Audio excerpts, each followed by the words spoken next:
저 원격 진료라는 부분은 제가 이제 기득권이라고 말씀을 좀 네. 드릴게요. 이제 기득권 세력과 뭔가 좀 개선을 하려는 세력 간에 부딪힘이 있다. 정부하고 부딪힘이 있다라고 말씀을 드릴 수밖에 없는 것 같은데 네. 제가 리포터라든가 여러 가지 내용들을 봤을 때는 결국에는 원격 진료는 미국처럼 시행될 수밖에 없다. 라고 좀 말씀을 드릴 수밖에 없을 것 같고, 뭐, 부정적인 측면도 있겠습니다만은, 이 긍정적인 측면을 더 많이 최근 코로나19 창궐 이후에 더 많은 이야기를 하고 있는 것 같습니다. 그래서 이 원격 진료는 주목해야 된다. 라고 좀 말씀을 드릴게요. 자, 원격 진료하면 우리가 좀 쉽게 말씀드리면 어떤 게 있을까요? 당연히 그런 거죠.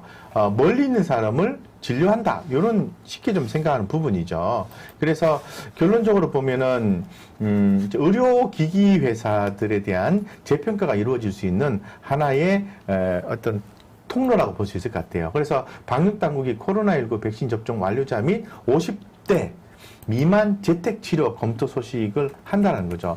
그러니까 상황적으로 기득권, 이제 의료계에 계시는 기득권층에서 반대를 하기가 어려운 상황으로 지금 현실은 지금 진행이 되고 있다는 겁니다. 그래서 방역당국 같은 경우에는 코로나19 치명률이 독감보다 낮아지면 백신 접종 완료자 및 기저질환이 없는 50세 미만은 재택치료로 방향을 잡았다는 소식입니다. 그래서 재택치료? 그러면 누군가가 방문을 해야 되는데 그게 힘들잖아요. 그럼 원격 진료죠. 이와 관련해서 체온계, 재는 거 있잖아요. 체온계, 산소 포화도 측정 기기, 스마트폰에 부착해 상태가 나빠지면 빨리 호흡기 전담 클리닉 등의 치료를 받을 수 있도록 전산 시스템을 마련하는 등 재택치료 모니터링 강화할 수 있다. 최근에 TV 광고를 보시면요, 뭐, 아이폰이든 갤럭시든 여기 시계 같은 거 있잖아요. 차는 거. 거기 보면은 그 사람의 어떤 체지방의 어떤 몸의 상태를 이렇게 알려주는 그런 시스템이 다 들어가 있어요. 그래서,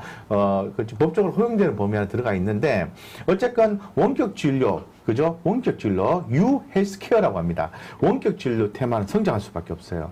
그래서 올랐다 떨어졌다 하는데 그중에서 펀더멘탈이 있는 종목이고 그룹사에 있는 종목들을 말씀드려야 됩니다. 그래서 예전에 제가 종목이 문제죠. 뭐 어떤 예. 기업이. 네네네.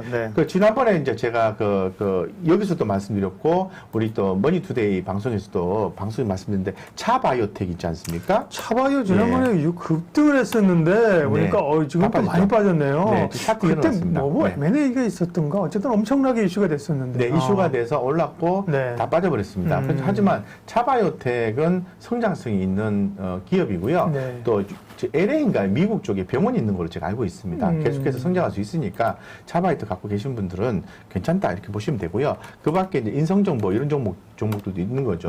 자회사 상장 뭐 이것 때문에 그때 올랐구나. 네, 이게 종목은 이제 이슈에 의해서 오르기도 하고 떨어지기도 하고 그래요. 그래서 주가가 좀 상황이 안 좋을 때, 좀 낮았을 때 사고 이슈가 발생하면은 차트를 보고 파셔야 되는 거죠. 인선정보 이런 것도 있을 것 같고요. 또 비트 컴퓨터 이런 것들도 있지 않습니까? 근데 제가 기존에 우리 구독자님들께 소개드렸던 종목 중에 기억나시는 거 있으세요? 소프트센이라고? 소프트센 기억나시죠? 예, 이 소프트센이라는 회사도 변동성이 있었습니다. 그래서 한번 볼게요. 어느 정도 상황이 돼 있는지 충분히 수익을 안겨다 드린 걸로 제가 기억하는데 이미 또 다 빠졌잖아요. 다시 관심 있게 보셔야 돼요. 이렇게 말씀을 드리고 저는 이제 아이센스라는 회사를 굉장히 개인적으로 관심을 많이 가지고 있어요. 주가 못 올랐거든. 그래서 한번 차트 흐름을 좀 볼게요. 차트 흐름이 아니라 재무제표를 한번 보겠습니다. 제가 굉장히 중요하게 생각하는 부분은요. 매출 성장성과 수익성이에요. 수익성. 자, 그리고 재무적 안정성. 자, 볼게요. 자본 총계가 2,300억인데 유보율이 36%에 현금 유보율이 3,339%에 이 회사가요. ROE가 15%가 넘어요. 통상적으로 제가 앞으로 이제 교육 영상 컨텐츠를 올려드릴 건데 기획을 하고 있는데 ROE라고 해서 자기 자본 회전율이 10% 이상인 기업이 대단히 투자하기에 적합하다고 말씀드릴 수 있을 것 같고 거기서 비용을 탁 제외한 ROA가 5% 이상인 기업이 좋아요. 여기서 우리 아이센스 같은 경우에는 거의 밴드가 평균이 한 14~15%가 돼요. 엄청나게 좋은 기업인 거죠. 도대체 ROE가 뭐야? 그럼 이익률로 한번 말씀드려볼게요. 이익률이요? 10%, 15%, 18%, 12% 분기별로 해서 이렇게 나와요. 근데 주가는요? 별로예요. 예, 요번 3분기도 좀 별로고. 그래서 근데 여기 보시면 이 PBR 밴드로 보면은 그렇게 많이 오르는 것도 없거든요. 차분하게 올라가고 있거든요. 차분하게 올라간다 생각하시면 돼요. 이런 것도 샀는데 빠졌잖아요. 더 사주면 돼요. 대신에 추세가 이렇게 좀 시간 잘 두고 추세가 탁 반전 나올 때. 지금부터 3분기 실적은 조금 다운이거든. 3분기 실적 발표 나고 4분기 실적 좋다 그러면 그때 좀 사는 거죠. 그래서 조금 이렇게 마이너스 돼 있는 것도 팔면 안 되는 거죠. 어설픈 손절하지 마시라는 거예요. 다 수익 납니다. 예, 그래서 아이센스 이런 종목들 제가 강조드려서 말씀드렸고요. 관심 있게 좀 봐주십시오 말씀드리겠습니다. 어쨌건 중요한 건 뭐냐 하면은 그죠? 원격 진료가 성장할 수 있는 환경을 가지고 있느냐라는 부분인데, yes! 가지고 있다라고 정확하게 말씀드릴게요. 그래서 관련된 종목 중에서 최근에 상장된 종목은 라이프 시멘틱스라는 종목이 있습니다.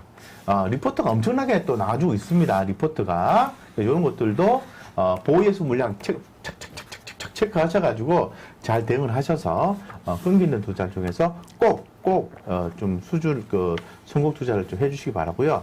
이 라이프 시멘틱스 같은 경우에는 이 한국투자증권에서 꾸준한 라이프 레코드 플랫폼 수주 및 내년 디지털 치료제 출시 등을 통해서 실적 개선이 기대된다고 하니까 좀 관련해서 보시고 리포터가 좋은 얘기 나올 때 주가 좋게 움직이는 거잖아요. 트레이딩 관점으로 접근하시기 바랍니다.